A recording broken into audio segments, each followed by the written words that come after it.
2 weeks ago, I uploaded a video on YouTube talking about 5 softer habits that I want to start implementing in 2021. Habits that are supposed to support my emotional and mental well-being throughout this very difficult phase that we're going through right now.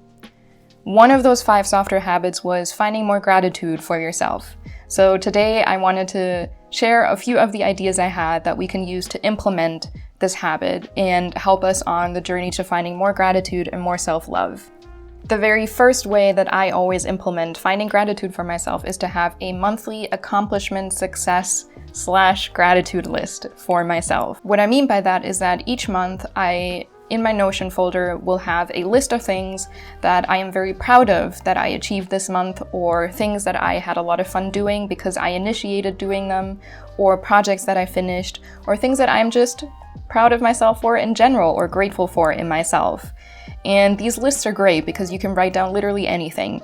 Last month I wrote down, I'm really proud that I finished reading this book I started, and I'm really proud that I was kind in this one situation. And I'm grateful that I meditated every single day. And I'm grateful for myself because I accomplished this and this in my uni workflow. I'm also grateful that I initiated having more Zoom calls with my friends and having more calls in general with my friends because it really, really helped me. And them too. So this list is open to anything that you're grateful for in yourself that happened throughout the month. Anything that you're proud of, any tiny successes you had, but also bigger successes you had. I tend to also have a certain theme at the top of the list, like a title for the list. So for January, for example, it was Friends and Hope. But sometimes the list also looks like stress and fatigue, but then there's still things in there that I'm grateful for myself. For example, I took the time to relax this month.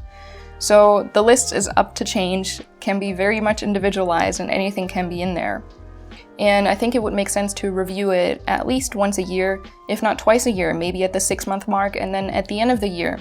And looking back at it can remind you of all the great things that you are already doing, remind you of the great person that you already are, and remind you to be grateful for all the work that you're putting in, all the energy that you're putting into your life. The second idea, obviously, is to have a gratitude journal. I think a gratitude journal in general is a really, really good idea to have. You can fill that one out every single day. There's a 5-minute journaling app, but you can also get it as a physical journaling book. But the 5-minute journal app is an app where you detail things that you're excited about at the beginning of the day, and you can also write down things that you're grateful for. And I would advise you to write down at least 2 things in yourself every day that you are grateful for. So today for me, for example, that would be, I'm grateful that I'm taking the time to film this video because I know that I will thank myself later doing it now instead of at the end of the week. And I'm also grateful that I took the time today in the morning to have half an hour just to myself to do absolutely nothing, because that really made me feel so much better. And what that kind of does for me is that it teaches me to think about myself in a very different way. Small things and big things throughout the day become important to me, and I become more proud of myself, more grateful for myself in general in the ways that I think. There's less self-criticism in the way that I think if I practice this on a daily basis. The third tip I have is to do things your future self would be grateful for today. Small things. So that doesn't mean that you should be checking your to-do list full of things that you can't accomplish, but if you have 5 minutes in the morning, those are the 5 minutes you can take to make your bed and clean up for 3 minutes, because you know that tonight your future self is going to be grateful for you having done that. And you can also do things like cleaning the kitchen today instead of doing it tomorrow, just because you know dinner time you is going to be grateful to be cooking in a clean kitchen. Things like that. You can also do meal preps every Sunday if that's your thing. That would be a bigger future you task, but doing small things throughout the day that you know you will be grateful for later on. It's almost like doing acts of service for yourself. But this can also expand to bigger things, like taking adequate amounts of time to rest is something that you will be very grateful for in the future, or making decisions that you know are the most self-loving decisions you could make in that moment instead of the most self-hating decision. Self-loving decision could, for example, mean today I'm not feeling well at all, so I need a break from the world. So for the entire morning or even the entire day, I'm taking the time off and I'm doing something I love doing. It could also mean I will start implementing new habits like 50 minutes of joy every single day, which is a habit that I just now implemented. Something that I do for 15 minutes every single day, and it can be different every single day, that brings me joy, that slows me down, makes me more mindful, something where I'm spending quality time with myself, because I know those are the things that fill up my energy tank, things that fill up my soul, and I will be grateful for having done that at the end of the day or tomorrow when I might be low on energy. So take care of your future self in small ways, and maybe if you want in bigger ways, not because you want to get things out of the way or because you want to feel extremely good or because you think it will get your life in order, but because you love yourself and because you want to be in service to yourself. Things like that will build up gratitude that you can give yourself later. The fourth tip I have is to become aware of the growth you have already done. Of course, my first tip of having a monthly accomplishment list is really great for that one, but a second way to do this is to reread your journals. I know that's something not everyone does, and I tend to have sometimes a hard time doing that too, because I either forget or I don't want to read through it again because it takes time, and some of the periods in my journals are obviously not ones that I want to look at again. But it makes sense to read journals maybe every 6 months, maybe at the end of each year, and just look back on the way you were thinking a year ago, 6 months ago, the way you were thinking about the things in your life, the way that you changed your life in that year-long period, for example. Because I think a lot of times we can tend to forget the things we've done. We tend to forget how we grew as a person because we're the ones growing. So we're not able to observe it from an outside perspective. But that's exactly what a journal gives us, is a perspective.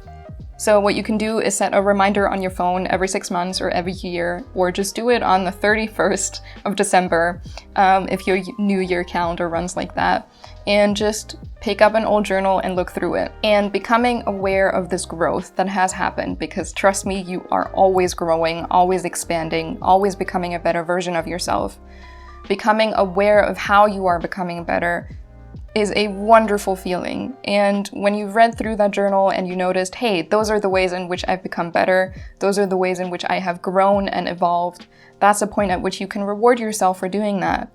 And rewarding yourself can be whatever you want. For me, it's usually a free weekend doing whatever the hell I want to do, doing things I've been meaning to do for ages, like just sitting down and painting with an audiobook for the entire day, or hanging out with a bunch of friends.